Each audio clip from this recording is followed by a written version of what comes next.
بسم اللہ الرحمن الرحیم ان اللہ و ملائکتہ یصلون علی النبی یا ایھا الذین آمنوا صلوا علیہ وسلموا تسلیما۔ مل کر میرے ساتھ ایک مرتبہ درود پاک کا نذرانہ پیش کریں۔ اللہم صلی علی سیدنا و مولانا محمد وعلی آلہ محمد وبارک وسلم صلی علیہ۔ قد افلح من زکاھا وقد خاب من دساھا، صدق اللہ العلی العظیم و صدق رسولہ النبی الکریم۔ اللہ پاک نے قرآن کریم کے اندر ارشاد فرمایا کہ جس نے اپنے نفس کا تزکیہ کیا، جس نے اپنے نفس کو پاک کیا وہ کامیاب ہو گیا، اور جس نے اپنے نفس کو گناہوں میں چھپا دیا وہ ناکام ہو گیا۔ تو ہم اسی تزکیہ نفس کے موضوع کے متعلق بات چیت ہمارا چل رہا ہے، جو کہ میں نے 3 درجے آپ کو نفس کے بتا دیے، جو کہ آپ اب اپنی نفس کا محاسبہ کر سکتے ہیں کہ میں کس کیٹیگری میں ہوں۔ اگر نفس امارہ میں ہوں، نفس لوامہ میں ہوں، یا نفس مطمئنہ میں ہوں، تو آپ کو آسان پڑتی ہے آپ رات کے ٹائم اپنی نفس کا محاسبہ کریں۔ تو اس لیے اللہ پاک نے قرآن کریم کے اندر ارشاد فرمایا کہ قد افلح من زکاھا، جس نے اپنے نفس کو پاک کیا وہ کامیاب ہو گیا، وقد خاب من دساھا، اور جس نے اپنے نفس کو خاک میں ملا دیا، خاک آلود کر دیا، گناہوں میں چھپا دیا، وہ ناکام ہو گیا۔ تو اس لیے ہمیں روزانہ اپنے نفس کا تزکیہ کرنا چاہیے کہ آج میں نے اچھا کام کون سا کیا اور غلط کام کون سا کیا۔ جب دیکھو آپ نے جو غلط کام کیا اس پہ آپ کو ندامت آئی، آپ کے دل نے مان لیا کہ میں نے یہ غلط کیا، یہاں بھی میں نے غلط کیا، یہاں بھی میں نے غلط کیا، سمجھ لو کہ آپ کی نفس اچھے درجے پہ ہے، نفس لوامہ، کیونکہ جو آپ کو ملامت کر رہی ہے کہ میں نے غلط کر دیا، اور مجھ سے یہ نماز کیوں نکل گئی، میں نے اپنے پڑوسی کو کیوں تکلیف دیا، میں نے کسی کو گالی کیوں دیا، میں نے یہ اچھے کام کیوں نہیں کیے۔ جو آپ کی ضمیر آپ کو ملامت کر رہی ہے تو آپ سمجھ لو کہ آپ نفس امارہ سے چل کے نفس لوامہ تک پہنچ چکے ہو۔ آپ اللہ کا شکر ادا کریں، کیونکہ جب یہاں تک پہنچے ہو تو انشاءاللہ تعالی آگے بڑھنے کی توفیق اللہ تبارک و تعالی آپ کو عطا فرمائے گا، کیونکہ آپ اس جستجو کی طرف چل رہے ہو، آپ ایک رستے کی طرف گامزن ہو۔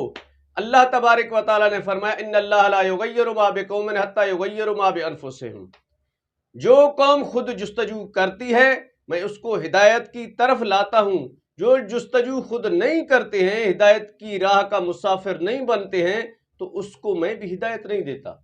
تو اس لیے ہمیں ہدایت کی طرف، اللہ کی رحمت کی طرف، نیک کاموں کی طرف بڑھنا چاہیے، کیونکہ یہ تزکیہ نفس ہم نے اس لیے چن لیا کہ آگے رمضان شریف آ رہا ہے، اور رمضان شریف کے لیے تزکیہ نفس کا ہونا ضروری ہے۔ جب ہمارا نفس پاک ہوگا تو جیسے رمضان شریف آئے گا ہم اس کی خدمت کے لیے پہلے سے ریڈی، پہلے سے تیار ہو چکے ہیں۔ تو اس لیے ہمیں آج سے ہی اپنے نفس کا تزکیہ کرنا چاہیے۔ انشاءاللہ تعالی زندگی رہا تو میں سارا رمضان شریف آپ کو یہی دین کی باتیں انشاءاللہ تعالی بتاتا رہوں گا، لیکن آپ اتنا حوصلہ رکھیں سننے کی، تاکہ اللہ کی باتیں، اللہ کے رسول کی باتیں آپ تک پہنچ رہی ہیں۔ آپ موبائل تو ویسے بھی چلا رہے ہو، ویسے بھی آپ کے ہاتھ میں ہوتا ہے سارا دن، اگر چند کلمات اچھے آپ نے سن لیے تو ہو سکتا ہے وہ اچھے الفاظ آپ کے کام آ جائیں اور آپ کی زندگی بدل جائے، کیونکہ اللہ تبارک و تعالی نے فرمایا کہ میرے سامنے اس شخص کی عزت ہے جو تقوی اختیار کرتا ہے، جو پرہیزگار ہے، جو نیکوکار ہے۔ اللہ پاک نے معیار رکھا، اللہ پاک نے معیار یہ نہیں رکھا کہ کوئی دنیا دار ہے، کوئی پیسے والا ہے، بڑا گاڑی والا ہے، بڑا افسر ہے، بڑا شاہی ہے، نہیں۔ اللہ تبارک و تعالی نے فرمایا ان اکرمکم عند اللہ اتقاکم، بے شک جو متقی ہے، جو پرہیزگار ہے میرے رب کے سامنے، رب کی نگاہوں میں وہی عزت والا ہے۔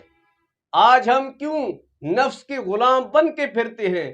ہماری دل کے اندر تکبر ہے، رعونت ہے، فرونیت ہے، اس لیے تو شیطان کو بھی اسی نفس نے بہکایا تھا۔ شیطان کو کیا کہا کہ انا خیر منہ، شیطان نے کہا کہ میں بہتر ہوں۔ یہ بدبخت اللہ کو سنا رہا ہے کہ میں بہتر ہوں اللہ پاک کو۔ کیوں بہتر ہو؟ کس وجہ سے بہتر ہو؟ وہ کہتا ہے خلقتنی من نار و خلقتہ من طین، میں آگ سے پیدا ہوا ہوں اور آدم مٹی سے ہے، اس لیے میں بہتر ہوں، اس لیے میں نے سجدہ نہیں کیا۔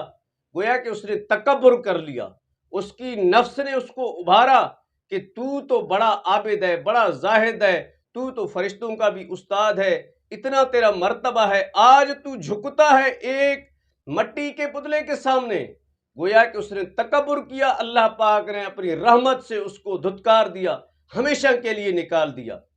تو ہمیں چاہیے کہ ہم اپنی نفس کی خواہش کو ٹھوکر مار دیں، کیونکہ نفس تو ہمارا چاہتا ہے، ہم کسی راستے پہ جا رہے ہیں، اگر آم کا سیب کا درخت لگا ہوا ہے، دوسرے کا فصل ہے، ہمارا نفس تو کہتا ہے کہ بغیر پوچھے بن بتائے وہ پھل توڑ دیں، آپ کھا لیں۔ لیکن جب آپ نے وہ توڑا، آپ نے کھا لیا، گویا کہ آپ نے اپنی نفس کی پیروی کی، کیونکہ آپ کو اجازت نہیں تھی، آپ نے نفس کی غلامی کر دی، اس لیے آپ نے اس شخص کا نقصان کر دیا۔ آپ نے، وہ تو غالب کا ایک شعر بھی ہے کہ ہزاروں خواہشیں ایسی کہ ہر خواہش پہ دم نکلے، جتنی نکلے میری ارماں پھر بھی کم نکلے۔ تو دعا ہے کہ اللہ تبارک و تعالی ہمیں نفسانی خواہشات سے دور رکھے۔ جس نے اپنی نفس کو پہچانا اس نے رب کو پہچانا۔ اس لیے ہم تزکیہ نفس کا جو 3 پارٹس ہم نے آسان الفاظوں میں تھوڑے قسطوں میں آپ کے سامنے بیان کر چکے ہیں، تو آپ ان کو غور سے سنیں۔ انشاءاللہ تعالی آج کے بعد عنوان تقویٰ کے متعلق ہوگا کہ تقویٰ کس چیز کو کہتے ہیں، انسان متقی پرہیزگار کیسے بنتا ہے۔ تو آج سے آپ اپنی نفس پہ کنٹرول کر لیں، یہ نہ ہو کہ آپ اللہ کا نافرمان بن جائیں، آپ شیطان کی طرح تکبر کر لیں، رعونت کر لیں۔ اللہ نے آپ کو عزت دی، دنیا دی، شہرت دی، گاڑی دی، بنگلہ دی، آپ اس چیز کا تکبر نہ کریں، کیونکہ یہ نہ کہیں کہ میں بہتر ہوں، یہ شیطان کا کام ہوتا ہے، آپ کا نہیں۔ آپ انسان ہو اور انسانیت کا خیال رکھیں۔ میری دعا ہے کہ اللہ تبارک و تعالی ہمیں اور آپ کو سب کو نفسانی خواہشات سے پاک رکھے، نفسانی خواہشات سے دور رکھے۔ ہمیں اللہ اور اللہ کے رسول کی اطاعت کرنی چاہیے۔ دعا ہے کہ اللہ تبارک و تعالی ہمیں اور آپ کو اچھے راہوں کا مسافر بنے، کیونکہ اقبال کہتا ہے کہ جب آپ حضور کی محبت میں ڈھل جاتے ہو تو پھر قلم بھی تیرے ہاتھ میں آ جاتا ہے اور تقدیر بھی تیرا ہوتا ہے، جیسے لکھنا ہے تو لکھ دے، کیونکہ کی محمد سے وفا تو نے تو ہم تیرے ہیں، یہ جہاں چیز ہے کیا لوح و قلم تیرے ہیں۔